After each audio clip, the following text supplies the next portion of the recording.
warahmatullahi wabarakatuh. Perkenalkan, nama saya Indri Lestari. Perkenalkan, nama saya Kesha Danita. Perkenalkan, nama saya Nia Wahyudi. Perkenalkan, nama saya Iksarisha Aprilia. Dalam video kali ini kami akan menjelaskan tentang Komponen diagram, Objek diagram, Dan komposit diagram. Yuk simak videonya sampai akhir. Yang pertama, saya akan menjelaskan mengenai apa itu diagram komponen. Diagram komponen adalah representasi visual, menunjukkan komponen perangkat lunak dan hubungannya. Kemudian tujuannya untuk memvisualisasikan arsitektur sistem secara detail, membantu dalam perancangan dan dokumentasi. Selanjutnya saya akan membahas mengenai simbol-simbol untuk komponen. Yang pertama ada komponen. Komponen adalah elemen utama dari sebuah komponen diagram. Dan yang kedua yaitu simbol node.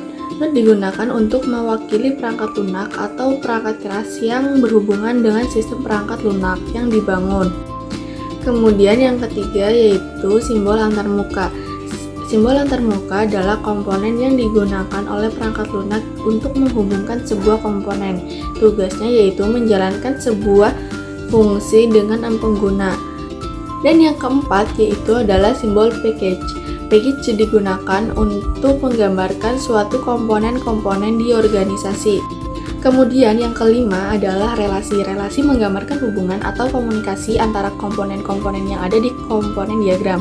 Ada beberapa tipe relasi yang ada, dan relasi-relasi tersebut digambarkan menggunakan simbol garis lurus atau komunikasi dan garis dengan tanda panah kosong. Kemudian yang keenam yaitu ketergantungan atau dependensi. Ketergantungan digunakan untuk menggambarkan ketergantungan sebuah komponen pada komponen lainnya. Ketergantungan digambarkan dengan menggunakan simbol tanda panah dengan garis putus-putus. Ada dua jenis ketergantungan yaitu ketergantungan satu arah dan ketergantungan dua arah. Kemudian hubungan antar komponen. Yang pertama ketergantungan. Ketergantungan adalah satu komponen yang memerlukan komponen yang lain. Kemudian yang kedua antarmuka. Antarmuka adalah cara komponen berinteraksi. Komponen saling berhubungan dan berinteraksi. Ketergantungan dan antarmuka sangat penting untuk memahami arsitektur.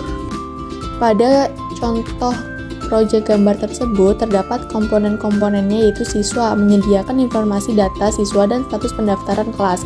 Kemudian kelas menangani informasi mata pelajaran, jadwal, dan pengajar. Kemudian absensi mengelola kehadiran siswa tiap pertemuan. Kemudian penilaian menyimpan dan mengelola nilai tugas dan ujian siswa. Kemudian basis data, komponen utama yang menyimpan semua data dari sistem siswa, kelas, absensi, dan nilai. Interaksinya yaitu semua komponen berinteraksi ke basis data. Siswa berhubungan langsung ke komponen kelas, absensi, dan penilaian. Selanjutnya saya akan membahas mengenai manfaat diagram komponen. Yang pertama, visualisasi arsitektur, memudahkan pemahaman struktur sistem. Lalu yang kedua, integrasi lebih baik, memastikan komponen bekerja sama. Dan yang ketiga, menyediakan dokumentasi visual yang jelas. Diagram komponen memiliki banyak keuntungan, diantaranya visualisasi dan integrasi, serta dokumentasi yang baik. Selanjutnya adalah langkah membuat diagram, yaitu yang pertama, identifikasi komponen. Tentukan bagian utama sistem, kemudian tentukan hubungan. Hubungkan komponen yang relevan. Kemudian verifikasi, pastikan akurat dan lengkap.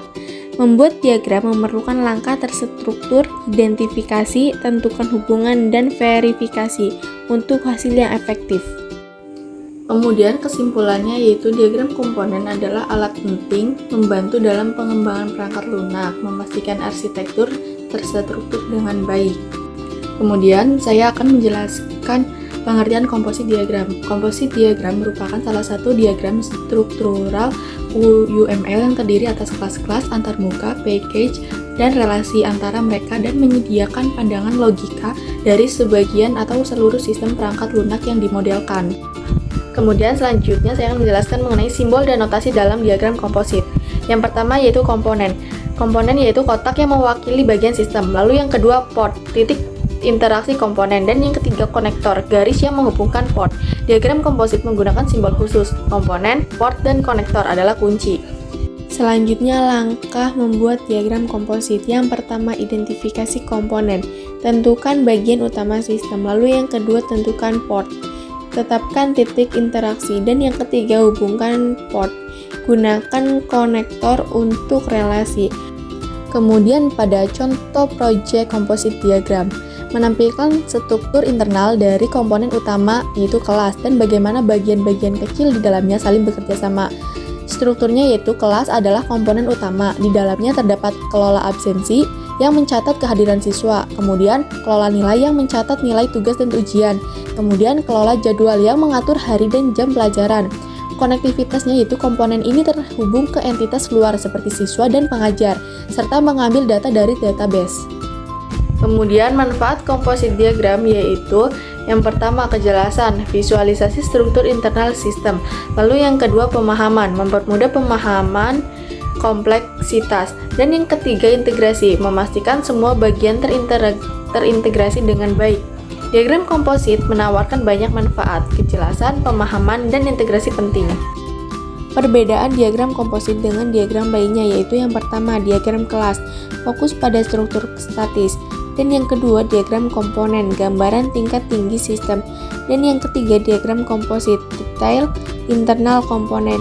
Diagram komposit berbeda dari yang lain, fokus pada detail internal dan koneksi. Lalu ada tips membuat diagram komposit yang efektif, yaitu yang pertama gunakan nama kelas, beri nama komponen dan port yang deskriptif. Kemudian yang kedua fokus pada detail, perhatikan interaksi penting. Dan yang ketiga sederhanakan, hindari kompleksitas berlebihan.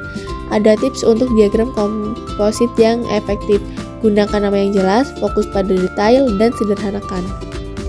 Kemudian kesimpulan dari komposit diagram yaitu yang pertama diagram komposit adalah alat visualisasi yang kuat, kemudian memahami struktur, membantu memahami sistem kompleks, serta desain efektif, meningkatkan desain dan integrasi.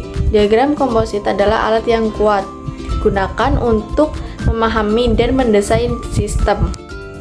Kemudian saya akan menjelaskan mengenai objek diagram.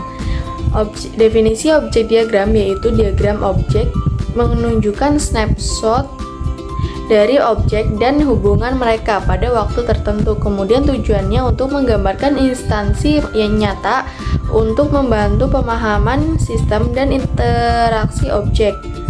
Fokusnya kepada objek, atribut, dan link antar objek, bukan kelas atau struktur statis.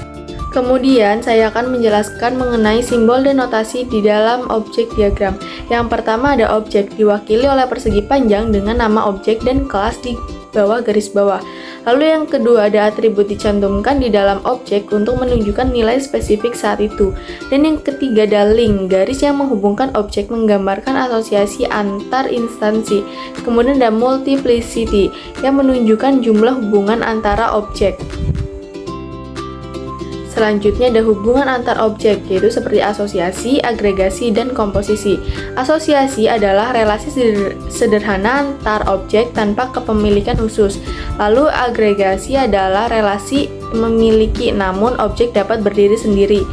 Kemudian komposisi, hubungan kuat objek bagian tidak bisa eksis tanpa objek induk. Selanjutnya ada langkah-langkah membuat diagram objek yang efektif. Yang pertama, identifikasi objek. Kenali instansi spesifik yang relevan dengan sistem. Kemudian yang kedua, tentukan atribut. Definisikan nilai penting untuk setiap objek. Dan yang ketiga, gambarkan hubungan.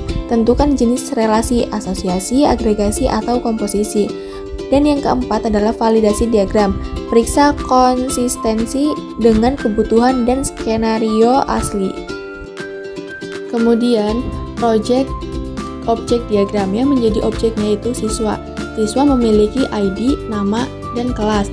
Kemudian, objek kelas memiliki mata pelajaran, pengajar, dan hari. Kemudian, absensi memiliki tanggal dan status kehadiran. Kemudian, penilaian memiliki tugas, ujian, dan rata-rata. Objek-objek ini saling terhubung membentuk data aktual dari satu siswa pada satu kelas tertentu. Diagram ini sangat penting untuk menggambarkan realisasi dari kelas diagram.